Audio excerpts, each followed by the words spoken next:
जय हिंद दोस्तों। तो भाई आज आपका पेपर हो चुका है शिफ्ट 1 का, ठीक है ना। शिफ्ट 1 का पेपर कितना लेवल का आया है, कितना डाउन आया है, कितना मॉडरेट पूछ लिया, हार्ड पूछ लिया या इजी कर दिया, वो सारी बातों पे चर्चा करेंगे हम यहाँ हर एक क्वेश्चन को डिस्कस करते हुए, ठीक है ना। तो भाई मैं सारे क्वेश्चन यहाँ डिस्कस कराऊंगा। आपको कुछ मेंटल एप्टीट्यूड के क्वेश्चन भी आए हैं उन्हें भी, और साथ साथ आपके प्रॉपर रीजनिंग के जो क्वेश्चन हैं उनको भी डिस्कस कराएंगे, ठीक है ना। तो भाई हम शुरुआत कर लेते हैं जो नॉर्मल पहले रीजनिंग के सवाल हैं उनसे, बाद में आएंगे मेंटल एप्टीट्यूड पर, ठीक है। उसने पहला क्वेश्चन देखो ये क्या कहा है। देखो आपके पेपर में हो सकता है थोड़ा कोड चेंज होगा तो ऊपर नीचे नंबर हो सकते हैं कि 10वां नंबर आपका हो सकता है 135वां नंबर हो, तो उसको आप देख लेना, ठीक है ना, उस तरह से एडजस्ट कर लेना। तो भाई यहाँ पर जो है माँ बच्चा, तो बादल किससे संबंधित होगा ये आपको बताना था। तो अगर माँ से बच्चा है रिलेट कर रहा है, ठीक है ना, तो बादल से भाई बारिश तैयार होती है, मौसम तैयार नहीं होता, ठीक है ना। मौसम के अकॉर्डिंग तो बादल बन रहे हैं, तो आप कहोगे कि बारिश आपका सबसे सुटेबल आंसर था। तो पहले का आंसर क्या आ गया, बारिश, यानी कि सी, जो रेन है आपकी, ठीक है। अगला सवाल है भाई आपका सीरीज का सबसे बढ़िया सवाल, मैं कहूँगा आपके कांस्टेबल के इस पेपर में यही था, ठीक है। और मैंने आपको कह रखा है कि जब भी आप जाते हो तो आप एक बार नज़र घुमाओ कि ये किस रेंज से जा रहा है आपका नंबर, ठीक है ना। आपको सबसे पहले अपनी रेंज पकड़नी पड़ेगी यहाँ से। तो आप कहोगे भाई हमने कहा 4 7 28 या 4 6 24, ये कुछ लगभग ऐसे जा रहा है, तो ये इसके 6 गुना गया। कितना गया भाई, ये इसके 6 गुना चला गया है, ठीक है। चलो मैंने कहा यहाँ 8 पंजे 40, तो ये लगभग इसका 5 गुना गया है। फिर मैं देखूंगा कि ये आपका 16, तो 16 से 16 चौका 64। आप कहोगे सर ये तो 4 गुना नहीं, ये तो 5 गुना जा रहा है। तो भाई मैं कहूँगा 6 है, 5 है, फिर 4 है, तो आगे कितना होगा 3, ठीक है ना। तो अगला कितना होगा 7 गुना होगा। बस यही आपको आइडिया लगाना है, क्या जुड़ा है क्या घटा है वो घर आकर आराम से चेक कर लेना, ठीक है ना। पेपर में जब ऐसा आता है तो आप सीधे सीधी मल्टीप्लाई पर जाओ, ठीक। तो आपने कहा 25 7 175, तो लगभग 180 के आसपास का यही ऑप्शन था, ठीक है ना। बाकी सारे तो बहुत डाउन आंसर हैं, ठीक है ना, तो इसलिए वो आंसर होगा नहीं। तो आंसर क्या है इसका, ए आंसर है। क्लियर है बात एकदम। अगले में आते हैं। हमने कहा मद्रास आपका कोड बना रहा है OWNHEQ, ठीक है। तो सबके पहले तो कोड लिख लो अच्छे से। तो आपने कहा 13 1 4 18 1 और 19, ठीक है ना। आपने यहाँ पर भी लिख लिया कि 15 23 14 8 5 और 17, ठीक है ना। अब यहाँ से आपने नोटिस करा होगा कि 13 से 17 बना +4 करके, 1 से 5 बना +4 करके, 4 से, तो सब में क्या हो रहा है, रिवर्स में जा रहा है, +4 करते हुए जा रहा है, ठीक है ना। तो बस यही आपको लगाना था। तो आपने यहाँ पर देखा कि जो S है, ठीक है ना, जो S है, S का कोड 19 + 4 23, यानी लास्ट का W होना चाहिए था। तो W सिर्फ एक में ही ऑप्शन में आ रहा है, तो वो क्या हो गया आपका आंसर, भी आपका आंसर हो गया। बढ़ता चलूँ भाई आगे, ठीक है ना। चलो अगला देखते हैं कि श्याम उत्तर की ओर 7 किलोमीटर चलता है, फिर अपने दाईं ओर मुड़ जाता है, फिर 3 किलोमीटर चलता है, वह फिर अपने दाईं ओर मुड़ जाता है, फिर 7 किलोमीटर आगे बढ़ता है। तो अब अपने प्रारंभिक स्थिति से कौन सी दूरी पर, मतलब किस दिशा में है, ठीक है ना, ये आपसे जानना चाह रहा है। तो देखो भाई अगर वो डिस्टेंस ना दे रहा होता, दूरी ना दे रहा होता, तो फिर तो कोई दिक्कत ही नहीं थी, आप प्लस माइनस करा लेते, आपका आंसर आ जाता लेफ्ट राइट करके। तो आप यहाँ से देखोगे उत्तर की ओर जा रहा था और कितना चला 7 किलोमीटर, फिर वह अपने राइट मुड़ गया यानी क्लॉकवाइज, और कितना चला 3, फिर उसके बाद वह राइट फिर से मुड़ गया, कितना चला 7, तो 7 चला उसके बाद मुड़कर, ठीक है ना। तो अपने प्रारंभिक बिंदु से वो किस दिशा की ओर है, तो आपने कहा ईस्ट की तरफ है, यानी पूर्व की ओर है। तो आपका बी आंसर यहाँ से करेक्ट हो गया भाई। क्लियर है, बढ़ूँ आगे। चलो इसके बाद हम चलते हैं अगले पर। आपने कहा तोड़ फोड़, दुख, उत्पीड़न या परेशान, ठीक है ना। तो देखो तोड़ फोड़ ही कुछ अलग है, बाकी दुख परेशान और उत्पीड़न सब में क्या है, कहीं ना कहीं दुखी रहता है आदमी, लेकिन तोड़ फोड़ में तो खुश भी हो रहा है, कुछ भी हो रहा है, ठीक है ना। ये आपके दुख से कोई रिलेट नहीं करता, तो ए आपका हो गया इसमें आंसर, ठीक है ना।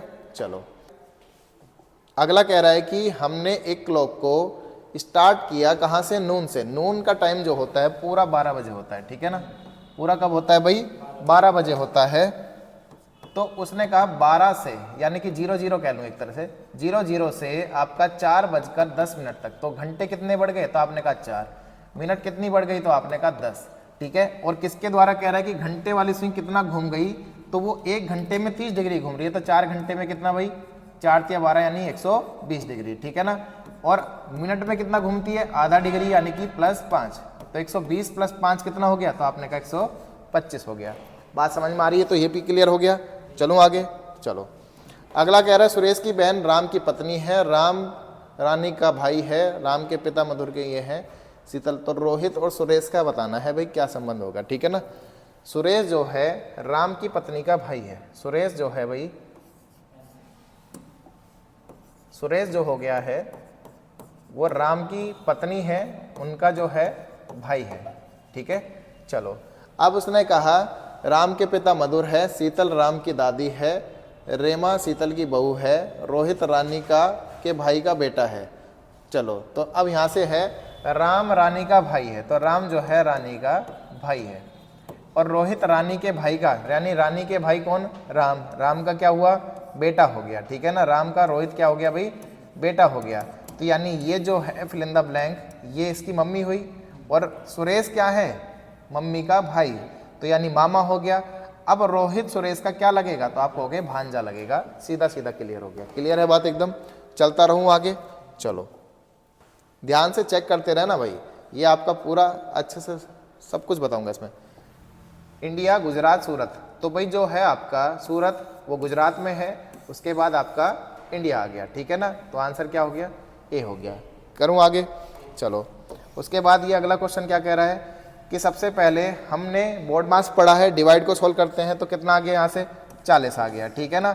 और उसके बाद हमने कहा प्लस 8 या 24, तो 24 आ गया, और माइनस का 40 है, किसी को बदलना नहीं, तो आंसर सीधा क्या हो गया भाई? 24 हो गया, ठीक है ना। चलो यहाँ तक कोई दिक्कत? ये भी आंसर हो गया। उसके बाद हम देख रहे हैं अगला सवाल। अगला सवाल कह रहा है भाई क्या? अगला सवाल कह रहा है कि जो आपका स्क्वायर है वो ट्रेन नर्स को बता रहा है, और ये मैरिड पॉपुलेशन को बता रहा है सर्किल, और ट्रायंगल बता रहा है नर्स इन हॉस्पिटल। अब वो पूछ रहा है कि 7 जो है किसको दर्शा रहा है? तो 7 किसके अंदर आ रहा है भाई? एक तो सर्किल और एक ट्रायंगल। तो सर्किल और ट्रायंगल यानी मैरिड पॉपुलेशन, जो नर्स है वो हॉस्पिटल में काम कर रही है, यानी नर्स जो मैरिड हो चुकी है, विवाहित, ठीक है ना, वो अस्पताल में काम करने वाली, तो अस्पताल में विवाहित नर्स है। तो ये आपका आंसर हो जाएगा। इसका आंसर क्या हो गया भाई? इसका सी हो गया, ठीक है ना। तो इस पर हमने सी पे टिक कर लिया। क्लियर है बात भाई? चलो अगला देखते हैं। अगला यहाँ तक हो गए। इसके बाद आता है भाई एक घनाभ।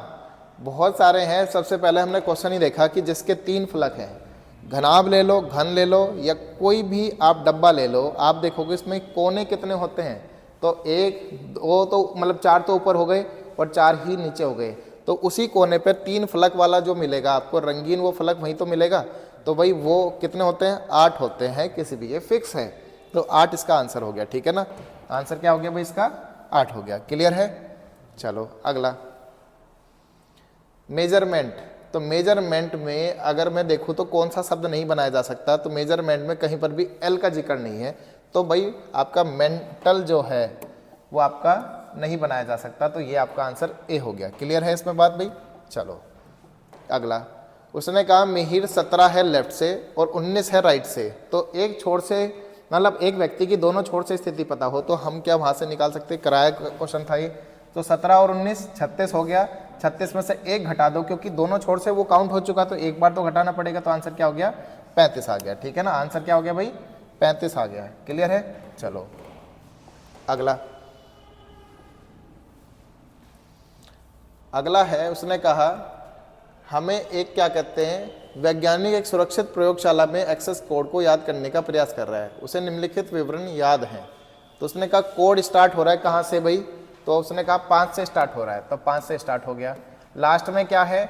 987 है, तो 987 भी है। दूसरा अंक पहले अंक में 3 जोड़कर उनका योग है, तो यानी 8 हो गया। और जबकि तीसरा अंक क्या है? तो आपने कहा तीसरा अंक दूसरे का आधा है, यानी कि 4 हो गया। तो 584 987 कहाँ गए भाई ऑप्शन? 584 और 987 भाई, ये आपका आंसर हो गया। क्लियर है भाई? बी आंसर आपका, ठीक है। तो भाई अगला जो है, पानी का आकार नहीं होता, उसका आयतन होता है, ठीक है ना। ज्ञान पानी की तरह है जो एक तरफ से दूसरी तरफ बह रहा है, मतलब उसे एक जगह रोका नहीं जा सकता। तो इसका मतलब है विशिष्ट दायरे में सीमित होता है, ये वाली बात गलत हो गई। तो इसका मतलब दूसरा गलत है, तो बी भी गलत हो गया और सी भी गलत हो गया। तो यहाँ से हमने ऑप्शन एलिमिनेट कर दिया उसे देखकर। ज्ञान प्रत्येक रूप से मानसिक गतिविधि के मूल को प्रभावित करता है। तो भाई मानसिक रूप से आपको प्रभावित तो कर रहा है। आज आप अगर ये क्वेश्चन भी कर पा रहे हो तो ये ज्ञान की वजह से ही है। आपको ज्ञान प्राप्त हो रहा है तो कर पा रहे हो, नहीं होता तो कर पाते क्या इस चीज़ को? आप कहते हो पता नहीं कैसे हो रहा है, तो तीसरा बिल्कुल सही है। आपने कहा डी क्या कह रहा है, केवल पहला सही है, तो नहीं भाई ए आपका सही हो गया फिर, ठीक है ना। पहले को चेक करने की जरूरत पड़ी ही नहीं, ठीक। तो इसका मतलब आपका इसमें आंसर क्या है, ए। क्लियर है बात भाई? चलो अगला, अगला है कि इनमें से आपको बताना है कि कौन सी आकृति फिगर को बना रही है, ठीक है ना। कौन सी आकृति? तो भाई अगर मैं ध्यान से देखूं तो तीनों मेरे क्या हैं, एक तरह से जो मुझे मोटे तौर पे दिखाई दे रहे हैं समकोण त्रिभुज दिखाई दे रहे हैं। कैसे दिखाई दे रहे हैं भाई? समकोण त्रिभुज दिखाई दे रहे हैं। अब इसमें ये आपका समकोण त्रिभुज नहीं है तो ये बात गलत हो गई, ये समकोण त्रिभुज नहीं है ये बात गलत हो गई, ये समकोण त्रिभुज नहीं है ये बात गलत हो गई। तो आंसर क्या रह गया भाई? ए रह गया। दो समकोण त्रिभुज से तो आप बना सकते हो ना, देखो भाई दो से बना कि नहीं बना। और उसके ऊपर अगर मैं ऐसे तीसरा रख दूं तो सबसे ज़्यादा सुटेबल तो यही है, या मैं इसको पलट के ऐसे लिख दूं तो सबसे ज़्यादा सुटेबल क्या है आपका? तो आपने कहा पहला। लेकिन गड़बड़ यहाँ पर क्या हो गई, तुरंत ए को टिक करके मत भाग जाना, ऐसे चीज़ों को देखते रहना। तो आपका आंसर यहाँ पर डी है, बिल्कुल करेक्ट आंसर। क्लियर है? चलो अगला, अगला कह रहा है पेपर फोल्डिंग का सवाल है। तो आप मुझे बताओ पेपर फोल्ड हुआ इस तरीके से, तो अगर इस लाइन पे है तो मैं इसे मिरर बना लेता हूँ, ठीक है। अगर सर्किल इसके ऊपर जाएगा तो सर्किल में मिरर से कोई लेना देना नहीं, वो गोल तब भी रहेगा। लेकिन ये मिरर है तो इसकी पूरी इमेज पलट जाएगी, नहीं पलट जाएगी? अब आप मुझे बताओ इसके जैसा इसमें कौन बन रहा है? तो आपने कहा ये बिल्कुल नहीं बन रहा, ये आपका बिल्कुल नहीं बन रहा, ये दोनों बन रहे हैं। लेकिन इसमें नीचे की तरफ आपका ट्राइंगल इसमें है, इसमें नहीं है। तो आंसर क्या हो गया? 3 हो गया। अब 3 आंसर है तो आंसर क्या हो गया भाई? सी। समझ में आ गई बात? आगे बढ़ जाऊं? चलो भाई। उसके बाद उसने कहा ए जो है बी की बहन है, सी बी की माँ है, डी सी का पिता है, ई डी की माँ है, तो ए डी से किस प्रकार संबंधित है?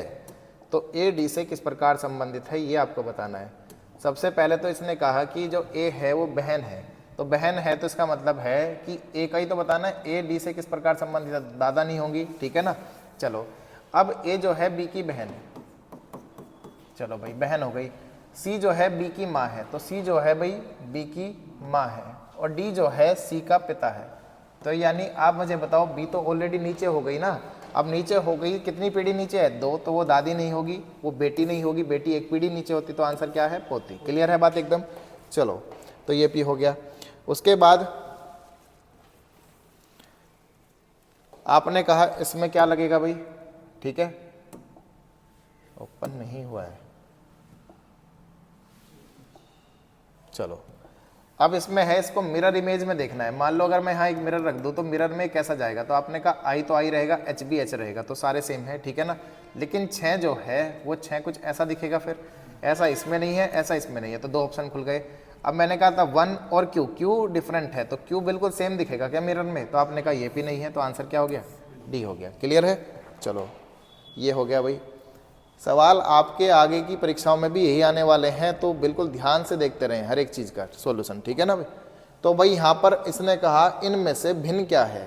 तो भाई भिन्न सबसे ज़्यादा देखने का भाई यही तरीका है इसमें कि ये इसके अपोजिट, ये इसके अपोजिट, सारे अपोजिट आ रहे हैं, मतलब फेस सामने नहीं है। इसमें फेस आपके सामने नहीं है, इसमें भी फेस आपके सामने नहीं है, ठीक है ना। तो इसमें भी सेम नहीं है। बस यही एकमात्र ऐसा बच रहा है जिसमें फेस क्या हो गए भाई? आमने सामने हो गए। तो मैं ए के साथ ज़्यादा जाना पसंद करूंगा, तो डी आपका आंसर हो गया यहाँ पर। क्लियर है बात यहाँ तक भी? चलो आप आगे देखो।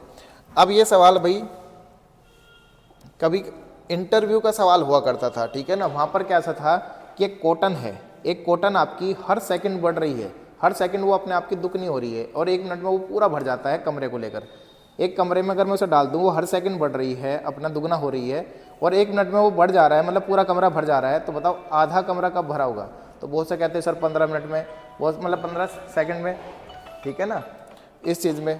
तो ऐसे में सवाल को ज़रा ध्यान से समझो। अगर वो 1 मिनट में पूरा भर जा रहा है तो जस्ट उससे 1 सेकंड पहले, यानी 60 सेकंड से 1 सेकंड पहले 59 सेकंड में वो पूरा कमरा जो है आधा भर पाएगा, नहीं भर पाएगा? क्लियर है बात एकदम? तभी तो वो अपना दुगना होकर उस कमरे को पूरा भरा 1 मिनट के अंदर। तो इसका मतलब है सेम यही सवाल था कि एक सेब हर मिनट अपना दुगना हो रहा है, टोकरी अगर 1 घंटे में भर जाती है तो टोकरी कब आधी भरी होगी? तो भाई उससे जस्ट 1 सेकंड मतलब 1 मिनट पहले। तो यानी कौन सा आंसर हो गया भाई? तो आपने कहा ए आंसर हो गया। क्लियर है बात एकदम? चलो सवाल को ध्यान से समझो, कुछ ज़्यादा भारी सवाल थोड़ी ना पूछ रहा है आपसे। अब आपने कहा इसमें देखो, इसमें सवाल ये आएगा कि 108 है, ठीक है ना। बच्चे भाई बहुत कॉल करके पूछ रहे हैं कि सर पेपर हो गया है किस तरीके से। ये आपका कितना आ गया? 3 यहाँ से बन गया, ठीक है ना। उसके बाद मल्टीप्लाई में क्या है? 1/4 है, फिर प्लस में क्या है? 2 है, फिर मल्टीप्लाई में क्या है? 13/4 है। तो आपने कहा 2/5 था, सॉरी। तो यहाँ से काटा कितना आ गया भाई? तो आपने कहा ये आ गया 2। तो 13/10, तो मैं यहाँ पर थोड़ा सा सोल्व कर देता हूँ। 3/4 प्लस 13/10, तो आपने कहा 10 यहाँ गया 30 और प्लस 4 13 चौका 52, ठीक है, बटे 40। तो कितना बन गया भैया? तो आपने कहा ये बन गया है 82/40। तो यानी कि 41/20। और 41/20 को क्या कहोगे? 2 सही 1/20 कहोगे, ठीक है ना। 2 सही 1 क्या कह दोगे भाई? 20 कह दोगे। तो इसका मतलब आंसर क्या हो गया? बी हो गया, ठीक है ना। चलो अगले में देखते हैं। थकान, दिन, काम, रात, नींद। तो भाई पहले दिन की स्टार्टिंग हुई, ठीक है ना। पहले क्या हुआ? दिन की स्टार्टिंग हुई, यानी 3 से काम शुरू हुआ, तो 3 से तो इसमें नहीं हो रहा तो कट गया, ठीक है ना। उसके बाद आप काम करना शुरू करें तो 3 के बाद 5 आना चाहिए था, तो 3 के बाद 5 सभी में है, ठीक है। चलो उसके बाद थकान हुई, तो थकान 1 आ गया, तो 1 इसमें नहीं था तो ये भी कट गया। तो 2 ऑप्शन तो एलिमिनेट हो चुके हैं। उसके बाद रात आएगी, तो रात आई आपकी, तो रात का मतलब 2 है, तो 2 इसमें आ रहा है दोस्तों, इसमें नहीं आ रहा, तो ये भी कट गया। तो आंसर क्या है? बी। तब आपको नींद आएगी, ठीक है ना। इस प्रकार ये चलाना था। चलो ये पी हो गया आपका। आगे बढ़ रहे हैं भाई। अच्छा अभी तो इधर है, ये क्या है? अच्छा ये आपके थोड़े से जीएस के सवाल आ गए भाई। अब आगे आपका पोर्शन चलेगा। जीएस भी आसानी ही पूछा है आपका, ठीक है ना। पॉइंट टू पॉइंट चीज़ें पूछी है, तो उम्मीद कर रहा हूँ कि बच्चे अच्छा करके आए होंगे इसमें। ये आपका हिंदी आ गई, फिर गणित भी आ गया, ठीक है। चलो यहाँ से आपका फिर से शुरू होती हैं चीज़ें। गणित कंप्लीट होते ही कहाँ से हो जाएंगी दोस्तों? इस पेज से, ठीक है। अब इसमें सवाल ये कह रहा है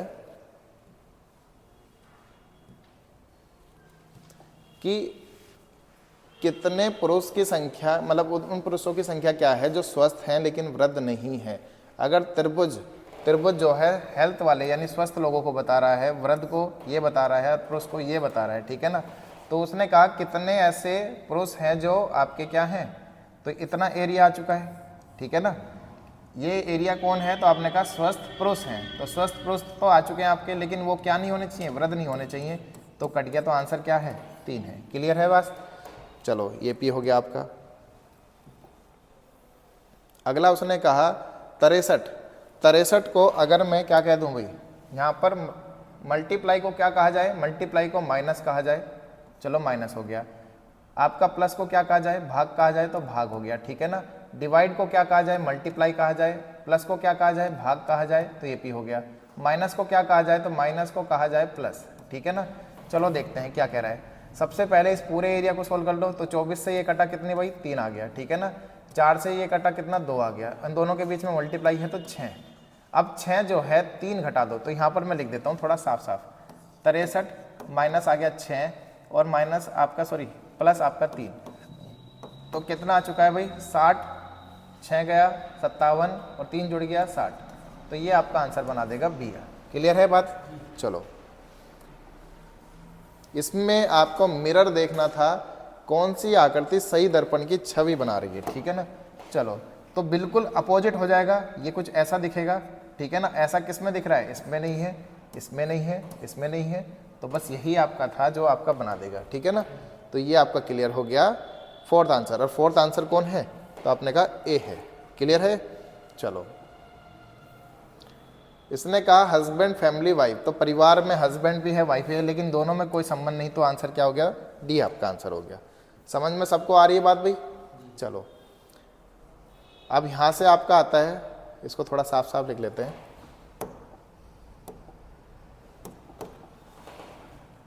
ए fill in the blanks D, fill in the blanks A, N fill in the blanks आपका N, fill in the blanks M, ठीक है ना। फिर आपका ए के बाद फिल इन द ब्लैंक्स, फिर ए, फिर आपका फिल इन द ब्लैंक्स, फिर डी, फिर एम, फिर फिल इन द ब्लैंक्स, फिर एन, ठीक है। इस प्रकार आपको ये दे रखी है। क्या यहाँ पर आपका कुछ है? चलो अभी देख लेंगे अगर कोई होगा तो। ये टोटल वैसे है कितने, तो आपने कहा टोटल, आपने यहाँ से देखा कितने आ चुके हैं, 3, 3 दूनी 6, 3 तिया 9, 3 चौक 12, 3 पंजे 15, 3 छंग 18। तो 18 है तो या तो 3 3 या 6 के इस रूप में आप डिवाइड करके देख लो। तो जैसे ही मैंने देखा इसमें आपको है कौन, 6 ले लेते हैं, ठीक है ना। 6 6 के ग्रुप में से डिवाइड कर लेते हैं, पेन बदल लेता हूँ। तो 3 और 3 6, ठीक है ना। फिर 3 और 3 6, फिर 3 और 3 6। तो इस प्रकार आपको दिख रहा है। तो आपने यहाँ से नोटिस करा कुछ कुछ चीज़ें सेम चल रही है। जैसे इसका M स्टार्ट कर रहा है, इसके बाद A है, इसमें भी A है, तो मैं यहाँ पर M लिख सकता हूँ कि नहीं लिख सकता हूँ? तो MAN पीछे लिखा हुआ है, MAN पीछे लिखा हुआ है। यहाँ पर आपको पता चल गया बीच में क्या आ रहा है, N आ रहा है, तो AND, तो AND और AND। तो पूरा आपने स्ट्रक्चर बना लिया आसानी से, ठीक है ना।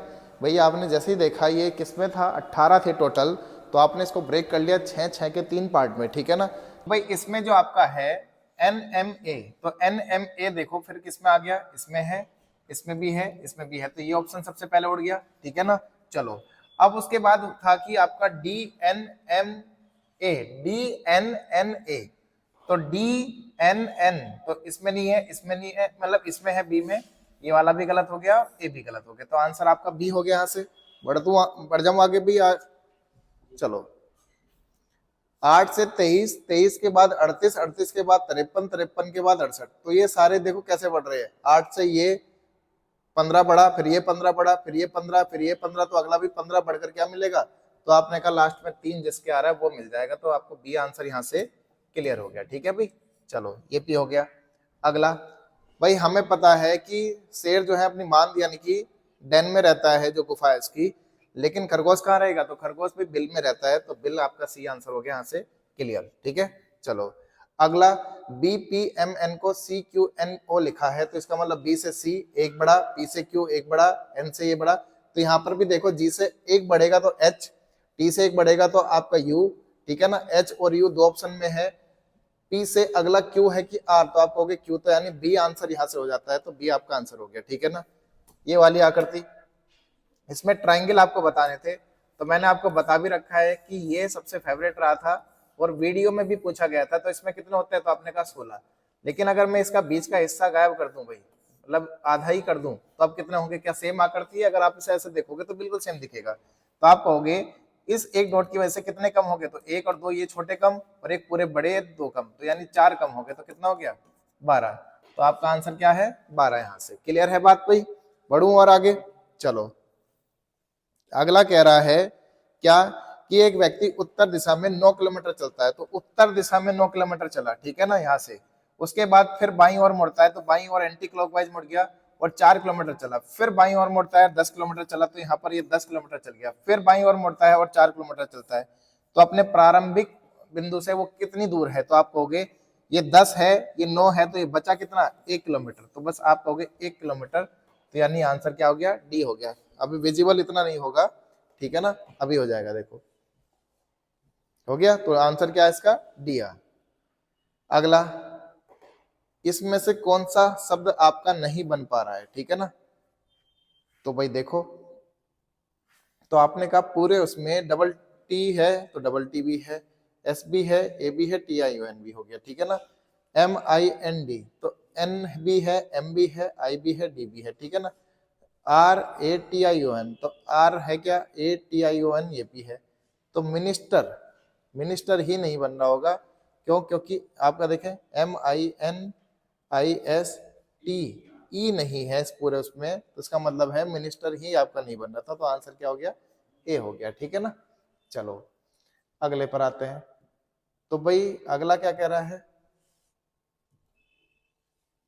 क्या भारत में सभी को सभी संभावित क्षेत्रों में कंप्यूटरीकरण करना चाहिए, तो आपने कहा हाँ, इससे कार्य में कुशलता और सटीकता आएगी। बिल्कुल सही बात है, एक पॉजिटिव वे में भी जा रहे हैं तो बिल्कुल सही है, तो हाँ हो गया। नहीं, उन विशाल मानव संसाधनों के साथ अन्याय होगा जिसका वर्तमान में कम उपयोग हो रहा है। जिनका उपयोग ही कम हो रहा है तो उनके साथ क्या अन्याय हो जाएगा भाई? तो यानी ये बात तो गलत हो गई।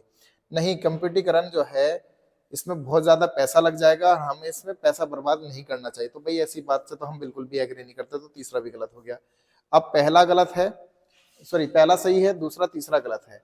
तो पहला सही है, दूसरा ये वाले ऑप्शन तो हट गए, ओनली पहला मजबूत है, दूसरा तीसरा। तो बस आंसर क्या हो गया इसका? डी हो गया, बाकी सारे तो फर्जी हो गए। ठीक है ना, चलो ये बात भी क्लियर होगी भाई। यहां तक कहां तक आ गए थे हम? 141। अब इसके बाद आता है आपका 142। किधर गया भाई? ये मैं देख नहीं पा रहा हूं। ये 1 है और ये 3 आ गया। अच्छा इधर है, ओके, ये छुप गया था क्या भाई? चलो,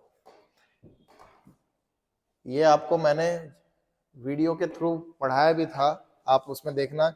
यहाँ पर मेंडेला थे, यहाँ पर मिहिर कलाल आ गया। ठीक है ना, तो 27 साल कारावास में रह लिया, तो भाई वो कारावास में तभी राष्ट्रपति बनेगा, ये कहीं पर भी नहीं लिखा। ठीक है ना, तो ये धारणा गलत हो गई। राष्ट्रपति बनने के लिए कारावास एक योग्यता है, तो ये दोनों बातें यहाँ से क्या हो गई? गलत हो गई। तो ना तो पहला ना दूसरा। ठीक है ना, अंतर्निहित नहीं है। ठीक है, अगला उसने कहा न्यूनतम 60% अंकों के साथ प्रथम श्रेणी में सीएस।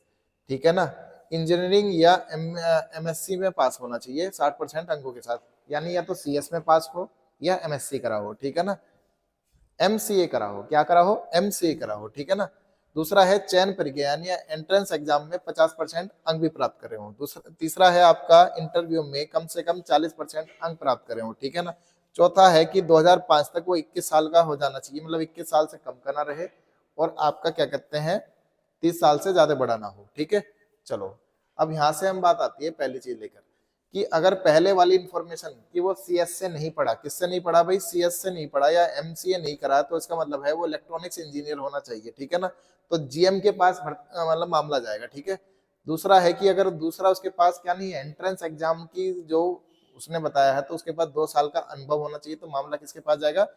अध्यक्ष के पास जाएगा। क्या नहीं होना चाहिए भाई? 50% से अंक कम प्राप्त ना हो। ठीक है, चलो पहले वाला, तो पहला जो है क्वेश्चन इसका ये रहा, मोदी जै ने क्या करा भाई? 1998 में 22 साल की उम्र में, यानी कि वहां 22 के हो चुके हैं, और 22 के बाद अब 8 साल और जोड़ दो तो 2006 में आ जाएंगे हम। 2006 में वो 30 साल का होना चाहिए था, मतलब उससे कम का। ठीक है ना, 2005 से ऊपर, तो एज वाला क्राइटेरिया पार हो रहा है। 60 के साथ एमसीए भी करा 70% के साथ, वो भी हो रहा है। इंटरव्यू में 55% अंक है, 40% होने चाहिए थे, वो भी क्राइटेरिया पूरा है। चयन प्रक्रिया में 50 से ज्यादा होने चाहिए थे, वहां 55 है। तो यानी सारी चीजें इसने पूरी प्रॉपर करी है, तो मतलब क्या हो गया कि भाई उम्मीदवार का चयन होगा। तो इसका आंसर क्या हो गया? डी हो गया। ठीक है ना, चलो दूसरा है संजय जो है 75% अंकों के साथ एक सिविल इंजीनियर है।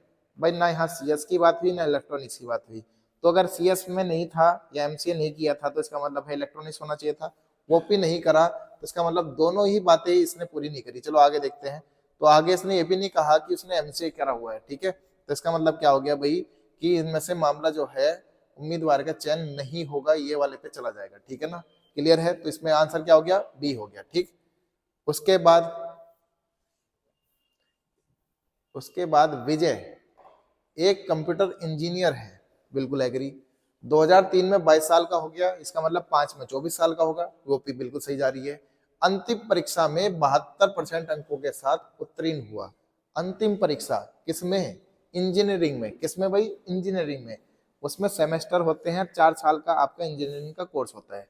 अगर अंतिम परीक्षा 72 से पास करी, क्या पता उससे पहले जस्ट पास ही हो रहा हो, तो यहाँ पर पूरी इंफॉर्मेशन नहीं है ना आपके पास, तो इसका मतलब डाटा आपके पास पूरा पर्याप्त नहीं है। ठीक है ना, कि वो सही है कि वो गलत है। ठीक है, और दूसरी बात की क्या कहते हैं उसका अल्टरनेटिव भी कहीं नहीं दे रखा, तो इसका मतलब हमारे पास अभी डाटा अपर्याप्त है। क्या है? डाटा अपर्याप्त है कि वो आपका अंतिम परीक्षा किस वे में बात कर रहा है, तो यहाँ पर हम किसको लेकर चलेंगे? डाटा अपर्याप्त है पर लेकर चलेंगे। ठीक है, अंकित बीएससी में 80% अंक प्राप्त करा, बीएससी आईटी से, ठीक है ना। चलो इंजीनियरिंग तो नहीं है उसके पास, उसने इलेक्ट्रॉनिक्स इंजीनियरिंग में ये करा, तो मतलब ये कर लिया उसने, ठीक। चलो यानी उसने जो सेकंड थे, तो मामला किसके पास चला जाएगा भाई, अध्यक्ष के पास चला जाएगा, सॉरी जेम के पास। तो उसके बाद चयन प्रक्रिया, और उसमें दोनों में अच्छे अंक भी प्राप्त करे हैं, और भाई एज भी उसकी 26 साल हो चुकी है। तो इसका मतलब क्या है कि मामला किसके पास जाना चाहिए, जीएम के पास जाना चाहिए भर्ती के लिए। तो ये बात भी ए आंसर हो गया किसका भाई, अंकित वाले का आंसर क्या है, जीएम के पास भेजा जाना चाहिए, ठीक है ना। चलो इसको भी चेक कर लेना भाई। फिर उसके बाद दिव्या, दिव्या जो है 80% अंकों के साथ कंप्यूटर इंजीनियरिंग यानी सीएस में उसने इंजीनियरिंग कर ली। फिर उसके बाद जो इंटरव्यू है चयन प्रक्रिया में 55-55 यानी दोनों अंक भी प्राप्त कर लिए। XYZ कंपनी में 5 साल का ये है, तो इस एज कहाँ है भाई, एज का तो पता ही नहीं चल पा रहा, तो इसका मतलब एज नहीं है, तो यहाँ पर डाटा अपर्याप्त कहूंगा, क्या कहूंगा, डाटा अपर्याप्त है। क्लियर हो गई बात एकदम। चलो ये बात भी हमारी तय हो गई, ये हो गए भाई। तो इसका मतलब है जितने आपके हिंदी ये रीजनिंग वाले सवाल थे वो हमने सारे देख लिए, अपने आंसर आप मिला सकते हैं पूरा, ठीक है। चलो यहाँ पर कुछ इनके भी क्वेश्चन देख लेते हैं। आप एक पुलिस अधिकारी के रूप में तैनात है, एक स्थानीय मेले में उत्तेजित भीड़ एक किशोर पर चोरी का आरोप लगाती है और मॉब लिंचिंग का प्रयास करती है, आपको क्या करना चाहिए उस वक्त, ठीक है ना, आपको क्या करना चाहिए। यदि पर्याप्त सबूत उपलब्ध है तो भीड़ को, आरोपी को दंडित करने के लिए, भाई कैसे आप अधिकारी हो, ठीक है ना, कार्यवाही आपको करनी है। निष्पक्ष सुनवाई सुनिश्चित करने के लिए किशोर को बचाना चाहिए और भीड़ को तितर बितर करना चाहिए, ठीक है ना। तो यही सबसे सुटेबल आंसर है इसका। क्या आंसर हो गया भाई, बी आंसर हो गया, ठीक है। चलो उसके बाद दंगा प्रभावित बहुधार्मिक इलाके में पुलिस प्रमुख के रूप में आपको संवाद के माध्यम से समूह में सामंजस्य स्थापित करने के लिए बड़ों को शामिल करना चाहिए।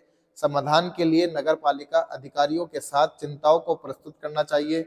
सामुदायिक सीमाएं लांघने वाले उपद्रवियों पर सख्त कार्यवाही करनी चाहिए। तनाव कम करने के लिए अनिश्चितकालीन कर्फ्यू लगाना चाहिए। दंगा प्रभावित बहुधार्मिक इलाके मतलब बहुत सारे धर्म वहां पर हैं, ठीक है ना, इलाका है वो, उसमें दंगे हो चुके हैं, तो पुलिस प्रमुख के रूप में आपको क्या करना चाहिए, ठीक है ना भाई। संवाद के माध्यम से समूह के सामंजस्य स्थापित करने के लिए बड़ों को शामिल करना चाहिए। तो बड़ों को शामिल करने से क्या छोटे आपके मान रहे हैं क्या इस बात को, चलो इस बात से कोई निवारण आपका निकल पा रहा है। तनाव कम होने के लिए अनिश्चितकालीन कर्फ्यू लगाना चाहिए, बात सबसे पहले गलत हो गई। समाधान के लिए नगर पालिका की भाई चिंताओं को प्रस्तुत करना चाहिए, तो ये बात भी गलत हो गई, ठीक है ना। अब ए और सी में है कि सामुदायिक सीमा लांघने वाले उपद्रवियों पर सख्त कार्रवाई करनी चाहिए, ठीक है ना। बहुधार्मिक दंगा क्षेत्र, अगर वो दंगा फैला रहे हैं तो आपका कर्तव्य है कानून के रूप में, आप ये नहीं कि हर वक्त लाठी चार्ज करने के रूप में आप वहां पर तैयार हो। आप सबसे पहले है कि मामला अपनी बातचीत से सुलझाओगे, ये नहीं कि तुरंत ही एक्शन ले लिया जाए। अगर दंगे बढ़ रहे हैं तो पहले बातचीत करी जाए, बातचीत नहीं सॉर्ट आउट हो रही है, अगर वो मेंशन करता कि बातचीत सॉर्ट आउट नहीं हो पा रही है तो आप अब सख्त कार्यवाही करने पर जाएंगे, ठीक है ना। तो पहला है संवाद के माध्यम से समूह में सामंजस्य स्थापित करने के लिए बड़ों को शामिल करना चाहिए। तो ये आपका ए यहाँ से आंसर हो जाता है, ठीक है। आप एक पुलिस अधिकारी के रूप में तैनात हैं, आपको आगामी स्थानीय निकाय चुनाव को हिंसक रूप से बाधित करने की तैयारी की विश्वसनीय जानकारी प्राप्त है, तो आपको क्या करना चाहिए। राजनीतिक अभियान कार्यक्रमों पर प्रतिबंध लगाना चाहिए और सभा को प्रतिबंधित करना चाहिए। भाई किसी पर बैन मत लगाओ, अभी वो वहां पर कोई कार्यक्रम, इससे चुनाव रुक जाएंगे क्या, वो एक्टिविटी रुक जाएगी क्या, नहीं भाई, वो अपना चुनाव प्रक्रिया अलग कर रहे हैं, ठीक है ना। तोड़फोड़ से बचने के लिए निवारक नजरबंदी की कार्यवाही करनी चाहिए, गलत। संवेदनशील क्षेत्रों में सहायक पुलिस संवर्धन जुटाना चाहिए, मतलब पुलिस फोर्स को आप इकट्ठा करो, ठीक है ना, ताकि चीजें कंट्रोल में आपके रहे। थोड़ा भी एक्टिविटी आपको लगती है तो वहां पर आप कंट्रोल कर पाओ, इतना आपके पास प्रशासन वहां पर मौजूद हो, ठीक है ना। इस चीज पर सबसे पहले आपको कार्यवाही करनी चाहिए, तो सी सबसे बेस्ट आपका आंसर यहाँ पर बैठ पा रहा है, ठीक है ना। चलो स्टार्टिंग में देख लेते हैं कुछ चीजें भाई।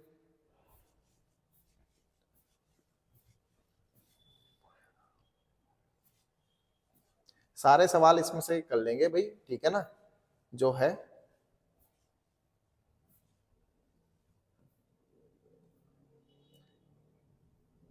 एक जांच अधिकारी के रूप में वीआईपी की हत्या के मामले में मुख्य आरोपी साक्ष्यों पे हेरफेर करने में दोष मुक्ति सुनिश्चित करते हेतु न्यायाधीश को प्रभावित करने का हमारी रिश्वत की पेशकश कर रहा है। मतलब एक ऐसा है, एक वीआईपी आदमी की हत्या हो चुकी है, उसमें एक दोषी करार हो चुका है, ठीक है ना, और वो जज को क्या कह रहा है कि आप ये कुछ पैसे ले लो और मुझे बचा लो, ठीक है ना।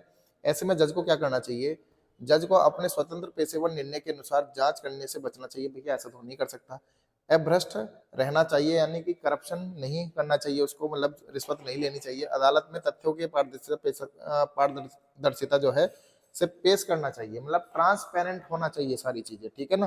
तो बिल्कुल ये सबसे आपका बेस्ट है। कुछ बच्चे इसमें क्या लगा कहेंगे, औपचारिकता दिखानी चाहिए लेकिन गुप्त रूप से आरोपी के खिलाफ सबूत एकत्रित करना चाहिए। नहीं भाई, आप अपने आप को कमजोर नहीं दिखा सकते, आप अपने आप को दिखाओगे कि मैं बिल्कुल एंटी करप्ट हूँ, ठीक है ना, करप्शन के बिल्कुल एकदम खिलाफ हूँ, और मैं यहाँ पर काम करूंगा तो बिल्कुल ट्रांसपेरेंट होकर करूंगा, ठीक है ना, एकदम निडर होकर, ठीक है। तो बी आपका आंसर हो चुका है यहाँ से, ठीक है ना। आप एक पुलिस अधिकारी के रूप में तैनात हैं, एटीएम पर कार्ड क्लोनिंग के और मामले को रोकने के लिए आपको कार्य प्रणाली को समझने के लिए कार्ड क्लोनिंग मशीन प्रोटोटाइप खरीदने चाहिए। विसंगतियों के लिए एटीएम मशीन एक्सेस लॉक की जांच करनी चाहिए। संदिग्ध सहयोगियों की पहचान करने के लिए सभी एटीएम में एक एक पर्यवेक्षक रखने चाहिए। तो हिंदी में भारी भारी वर्ड है यार, नहीं भाई, ठीक है ना। क्षेत्राधिकार में सभी एटीएम को अस्थायी रूप से बंद कर देना चाहिए। तो डी तो बिल्कुल गलत हो गया, सी भी गलत है, ठीक है ना। विसंगतियों के लिए एटीएम मशीन एक्सेस लॉक की जांच करनी चाहिए, ठीक है ना। क्या है, ATM machine access logs for anomalies, purchase card cloning machine prototypes to understand method. देखो, कुछ क्लोनिंग बनाने के जो मामले हैं पहले आप उनकी तो जांच करोगे ना, ठीक है ना। अगर आप उनको रोकना चाहते हो तो पहले आप उनके बारे में जानोगे कि इनको करा कैसे जा रहा है, तभी तो आप चीज कर पाओगे। समझ में आ रही कि नहीं आ रही बात। सपोज करो मैथ है आपके लिए, आप जब तक कॉन्सेप्ट नहीं सीखोगे आप उस क्वेश्चन को कैसे करोगे, तो पहले आपको कॉन्सेप्ट सीखना पड़ेगा, ठीक है ना, तभी तो आप उस चीज को अप्लाई कर पाओगे। तो सेम है, कार्ड क्लोनिंग की चीजें हैं तो आप पहले उस चीज को समझो कि किस प्रकार वो काम हो रहा है, ताकि उस काम को रोकने की आपको चीजें उसमें पता चल पाए, ठीक है ना। ऐसे अंधाधुंध कोई भी काम करने नहीं लग जाना। तो ए आंसर इसका सबसे बेस्ट आंसर होगा, ठीक है भाई। चलो, अब इसमें है कि आप विशेष सेल में कांस्टेबल हैं जो साइबर अपराध और ऑनलाइन धोखाधड़ी से निपटता है। आपको साइबर सुरक्षा और डिजिटल फोरेंसिक के विभिन्न पहलुओं के में प्रशिक्षित किया गया है। हालांकि कर्मचारियों की कमी के कारण आपको एक गश्त ड्यूटी सौंपी जाती है जहां आपको सड़कों पर गश्त करनी है, ठीक है ना। चलो, और आपातकालीन कॉलों का जवाब देना होता है। आपको लगता है कि ये काम उबाऊ है, नीरस कार्य है, तो आपकी विशेषज्ञता के अनुरूप नहीं है, तो आपको गश्त ड्यूटी उत्साहपूर्वक करनी चाहिए और अन्य गश्ती अधिकारियों के अनुभव से सीखना चाहिए, ठीक है ना। एक तो ये हो गया। दूसरा है अनिश्चितता करनी चाहिए, इसकी शिकायत वरिष्ठ अधिकारियों या सहकर्मियों से करनी चाहिए। भैया ये तो कर नहीं सकते, विभाग में हो आप, ठीक है ना। ड्यूटी करनी चाहिए लेकिन लगातार छुट्टी के अवसर भी तलाश करते रहना चाहिए। ये भी आप काम से बच रहे हो तो ये गलत हो गया। इनकार कर दो तो ये भी काम से, तो भाई पहले ही आंसर है कि उत्साहपूर्वक करो और जो आपके सीनियर हैं उनसे अपने इस काम को सीखो, ताकि आपको इसमें भी कुछ अच्छा एडवेंचरस लगे कुछ, ठीक है ना चीजें। चलो, अगला है राष्ट्रव्यापी आतंकी अभियान के चरम चरण में आपको पता चलता है कि आपके एकमात्र अभिभावक दुर्लभता स्ट्रोक से पीड़ित हुए हैं। आपको अभिभावक को संभालने के भाई बहनों से अपेक्षा करते हुए एक ही तरफ ध्यान केंद्रित करना चाहिए, ठीक है ना। ऑप्स नेतृत्व के बिना कुछ क्षेत्रों को दूरस्थ रूप से समन्वित करना चाहिए। मिशन पूरा होने तक ध्यान भटकाने से बचते हुए समाचार छुपाने चाहिए। पारिवारिक प्राथमिकता के लिए निपुण डिप्टी को बागडोर सौंपनी चाहिए। भाई मिशन पूरा होने तक ध्यान भटकाने से बचते हुए समाचार छुपाने चाहिए। अगर ये काम कर दूंगा, ये काम कर दूंगा, तो क्या आसपास की एक्टिविटी रुक जाएगी इससे? वो हो रही तो उससे तो ये चीज पता चलती रहेगी। उसने कहा आपके एकमात्र अभिभावक, ठीक है ना, आप एकमात्र हो ये यहाँ से क्लियर नहीं है, लेकिन उसने कहा एकमात्र अभिभावक तो कहे। तो अच्छा, इसमें मुझे बताओ भाई बहन का जिक्र भी नहीं है। अभिभावक को संभालने की भाई बहनों से अपेक्षा करते हुए एक ही तरफ ध्यान। अगर सपोज करो मैं अकेला ही हूँ, मैं भी अकेला ही हूँ, तो मैं ये बात कहूंगा, हालांकि उसने ये बात एक तरह से कह दी कि आपके एकमात्र अभिभावक दुर्बलता स्ट्रोक से पीड़ित हुए हैं, ठीक। तो इसमें ओप्स नेतृत्व के बिना कुछ क्षेत्रों में दूरस्थ रूप से समन्वित करना चाहिए। तो भाई ये तो है कि बिना कह रहा है कि उसके बिना, तो ये बात तो हो गई गलत, ठीक है ना। जो ऑपरेशन टीम हो गई उसी चीज में पारिवारिक प्राथमिकता के लिए निपुण डिप्टी को बागडोर सौंपनी चाहिए। निपुण डिप्टी को पारिवारिक प्राथमिकता के लिए मतलब आप परिवार में ही रह जाओ और बाकी दंगों वगैरह जो आतंकी वो है उसमें आप किसी और को भेज दो। तो भाई ये वाला तो हो गया कि पल्ला झाड़ने वाला, तो ये वाला गलत हो गया, भटकाने वाला गलत हो गया, दूरस्थ वाला भी गलत हो गया। तो आपका बच्चा क्या, अभिभावक को संभालने के लिए भाई बहनों से अपेक्षा करते हुए, भाई क्योंकि वहां पर अभिभावक को इकलौता बताया है। अगर वो कहता कि आप इकलौते बेटे हो तब आप ये कह देते कि भाई बहन नहीं है, ठीक है ना। चलो तो पहला आंसर यहाँ पर क्लियर हो जाता है। पीड़िता से बलात्कार के फोरेंसिक साक्ष्य की जांच करते समय आपको प्रत्यक्ष भागीदारी के बिना अनुभवी महिला निरीक्षक को स्थानांतरित करना चाहिए। विश्वास कायम करने के लिए सादे कपड़ों में पीड़िता का व्यक्तिगत रूप से साक्षात्कार यानी इंटरव्यू करना चाहिए। बिना किसी महिला की उपस्थिति के बेरहमी से मेडिकल परीक्षण पर ध्यान केंद्रित करना चाहिए, गलत। छंद नाम का उपयोग करके, क्या है छंद, डॉक्यूमेंट अलोंग विद एफआईआर प्रोसीडो नेम, मतलब कोई भी नाम करके एफआईआर के साथ दस्तावेजीकरण पूर्ण करना चाहिए। करते समय आपको पीड़िता से बलात्कार के फोरेंसिक साक्ष्य की जांच करते समय आपको किन चीजों पे प्रत्यक्ष भागीदारी के बिना अनुभवी महिला निरीक्षक को स्थानांतरित करना चाहिए।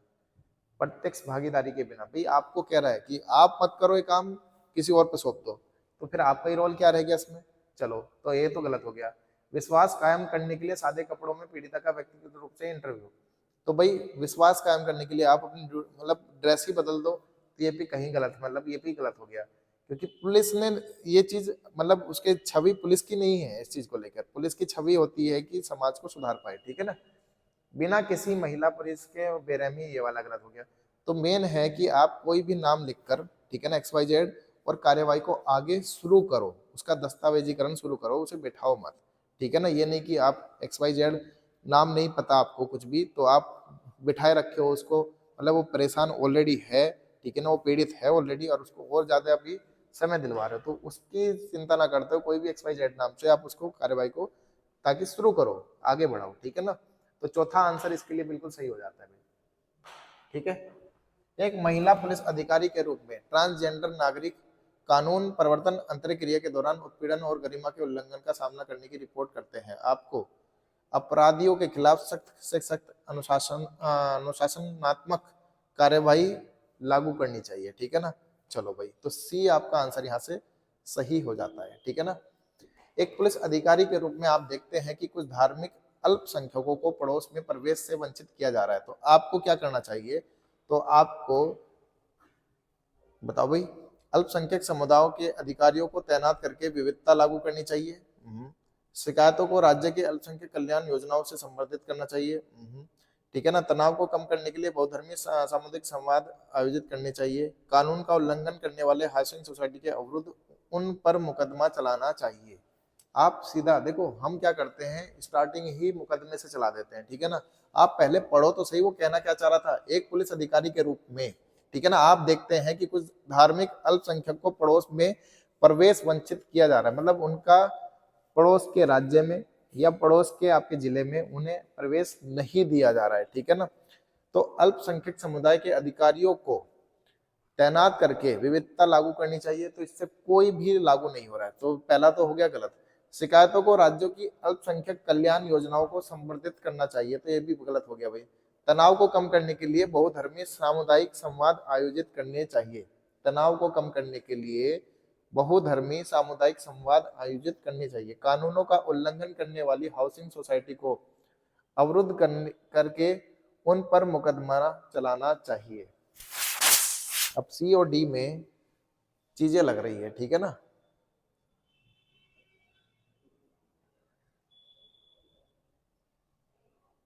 तनाव को कम करने के लिए बहुधर्मी, थोड़ा सा देख लेते हैं क्योंकि English, organise multi faith community dialogues to ease tension, ठीक है ना। तो बिल्कुल आप पहले अगर पुलिस भी हो तो चीजों को है कि जितना ज्यादा बातचीत से सॉर्ट आउट करो उतना ज्यादा बढ़िया रहता है। तो सी आंसर ज्यादा सुटेबल है। सीधा क्या है, हाउसिंग, आपने उनकी जानकारी सुनी नहीं, ठीक है ना, किस वजह से वो उनको रोक रहे हैं आपने ये नहीं सुना। तो आप क्या है चीजें, अगर ऐसा कुछ भी होता है तो सबसे पहले आपका काम होना चाहिए कि आप उस चीज को बातचीत से सॉर्ट आउट कर पाओ। तो जितना बातचीत रहेगी उतना बढ़िया रहेगा, ठीक है ना। चलो, एक पुलिस अधिकारी के रूप में आपको एक जिले के एक पुलिस स्टेशन में नियुक्त किया जाता है, तो कौन सा उस अधिकारी का नाम है जो पुलिस स्टेशन का प्रभारी हो गया। तो उप महानिरीक्षक डीआईजी नहीं होगा भाई, सर्किल ऑफिसर ये नहीं होगा, सुपरिटेंडेंट आपका ऑफ पुलिस ये नहीं होगा, स्टेशन हाउस अधिकारी यानी एसएचओ। तो ये बिल्कुल सही आंसर है, डी आंसर इसका हो जाता है। क्लियर, ठीक है भाई। एक पुलिस अधिकारी के रूप में कानून लागू करने के लिए आप निर्णय लेने का मार्गदर्शन कर, मतलब क्या मार्गदर्शन करेगा आपका, ठीक है ना। तो भाई व्यक्तिगत नैतिक मूल्यों को लागू करना भले ही वे स्थापित नियमों के विपरीत हो, ठीक है ना।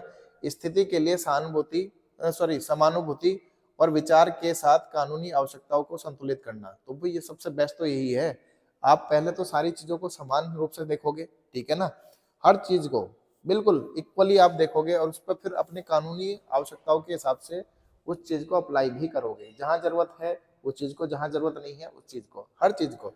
तो बी आंसर सबसे ज्यादा सुटेबल है, ठीक है ना। बी आंसर क्या है, सबसे ज्यादा सुटेबल है, ठीक है। तो बी आंसर यहां पर हो गया, आगे पढ़ने की जरूरत ही नहीं थी इसमें, ठीक। एक पुलिस अधिकारी के रूप में कुछ धार्मिक रीति रिवाज पूजा स्थलों पर महिलाओं के प्रवेश पर सर्वोच्च न्यायालय के निर्देशों का उल्लंघन करते हुए आपको, मतलब उल्लंघन करते हैं तो आपको क्या करना चाहिए, ठीक है ना। मतलब महिलाओं का मंदिर वगैरह में जो है पूजा स्थलों पर वहां पर प्रवेश क्या कर रखा है, बंद कर रखा है, लेकिन सर्वोच्च न्यायालय ने इस चीज को कहा है कि उन्हें प्रवेश दिया जाए, फिर भी उसके बावजूद भी वो क्या कर रहे हैं, उन्हें मना कर रहे हैं। तो आध्यात्मिक प्रमुखों की सहायता का लाभ उठाते हुए राय देने वाले नेताओं को संवेदनशील बनाना चाहिए, ठीक है ना। चलो, अदालती फैसलों को बरकरार रखते हुए इन रीति रिवाजों के खिलाफ सार्वजनिक रूप से आरोप लगाने की धमकी देनी चाहिए। ओके, छुट्टियां लेकर इस स्थिति से बचना चाहिए, तो बिल्कुल गलत है। यदि आवश्यक हो तो विरोधी समूहों को हटाकर निर्देश लागू करने चाहिए, ठीक है ना। भाई एक पुलिस अधिकारी के रूप में किसी, मान लो एक पर्टिकुलर कोई भी पूजा स्थल है आपका, उस पर क्या है, महिलाओं को आने के लिए मना कर दिया, लेकिन सर्वोच्च न्यायालय यानी सुप्रीम कोर्ट ने कहा है कि उन्हें आना चाहिए, उसके बावजूद भी वो उन्हें रोक रहे हैं। तो रोकने का काम सी सबसे पहले हटा था। अदालती फैसलों को बरकरार रखते हुए इन रीति रिवाजों के खिलाफ सार्वजनिक रूप से आरोप लगाने की धमकी, धमकी तो देनी है, बिल्कुल नहीं देनी भाई, धमकी तो आप दे नहीं सकते। यदि आवश्यक हो तो विरोधी समूह को हटाकर निर्देश लागू करने चाहिए, ठीक है। या आध्यात्मिक प्रमुखों की सहायता का लाभ उठाते हुए, उनकी सहायता का लाभ उठाते हुए राय देने वाले नेताओं को संवेदनशील बनाना चाहिए। देखो फिर वही बात आ गई कि आप सख्त कार्यवाही करने से बचाओ जितना हो सकता है, क्योंकि आप, पुलिस का काम ये नहीं होता कि जाते ही रैप्टे खींचना शुरू कर दो। पुलिस का काम होता है कि पहले बातचीत से मैटर को सुलझा दो, अगर फिर भी नहीं माना जा रहा है, ठीक है ना, तो उस चीज को वहां पर करो। तो पहला है कि ए इसमें ज्यादा है, आध्यात्मिक प्रमुखों की सहायता का लाभ उठाते हुए राय देने वाले नेताओं को संवेदनशील बनाना चाहिए, ठीक है ना। तो इसका आंसर ए हो गया। अब बात सबको समझ में आ रही है, ठीक है ना। चलो, तो आज के लिए भाई इसको पूरा चेक कर लेना, बाकी अगली वीडियो को भी मैं लेकर आ रहा हूँ, ठीक है। तो उसको भी हम इसी तरीके से चेक करेंगे सारी चीजों को, ठीक है। चलो, जय हिंद।